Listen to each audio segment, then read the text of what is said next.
সফল হল রায়ানের পরিকল্পনা। পারুলকে ফাঁসানোর পিছনে রয়েছে শিরিন ও তার মা, জানতে পারল রায়ান।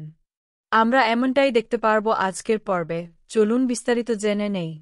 পুলিশ অভিযোগ করে পারুল সাউথ ইন্ডিয়া গিয়ে আয়াপ্যানের দলের সাথে হাত মিলিয়েছে এবং সেখানকার এক পুলিশ অফিসারকে মারার প্ল্যান করেছে।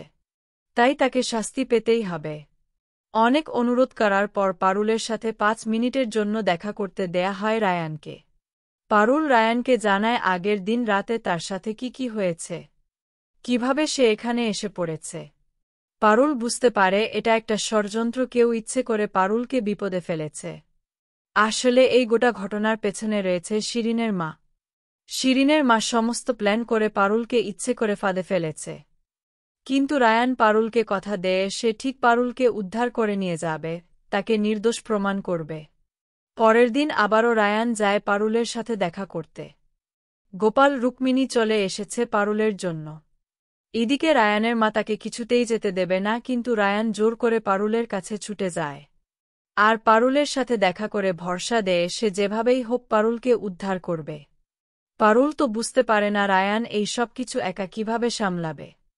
কারণ যেভাবে পারুলের উপর অভিযোগ আনা হয়েছে সেখানে বড় বড় উকিলরা হাল ছেড়ে দিচ্ছে, সেখানে রায়ান কি করবে কিছুই বুঝতে পারে না।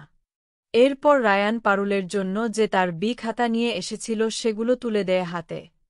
রাজান জানে পারুল পড়াশোনার মধ্যে থাকলে ভালো থাকবে, তাই জন্য হাতে সমস্ত খাতা তুলে দেয়। পারুলও তার খাতা পেয়ে ভীষণই খুশি। এখানে বসে এবার সে পরীক্ষার প্রস্তুতি নিতে পারবে যতটা সময় আছে।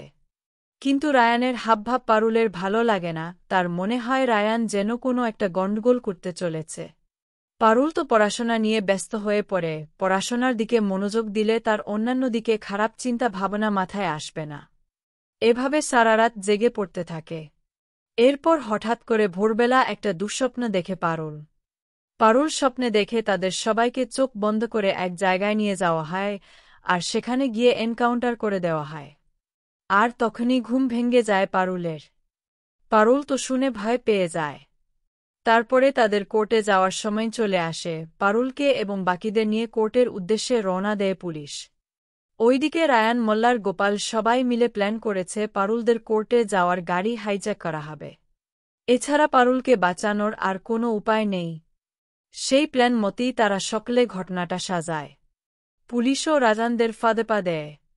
আর সেই সুযোগে পারুলদের গাড়ি নিয়ে পালায় তারা। পারুল তো ছদ্মবেশী রায়ানদের দেখে অবাক হয়ে যায়। এরপরে ওই দলের বাকি লোকদের বন্দুকের ভয়ে দেখিয়ে সত্যি কথা স্বীকার করতে বলে তারা। তখন জানায় শিরিন এবং শিরিনের মা পারুলকে ফাঁসানোর জন্য এ সমস্ত প্ল্যান করেছে। এবার দেখার অপেক্ষা কি হয় আগামী পর্বে।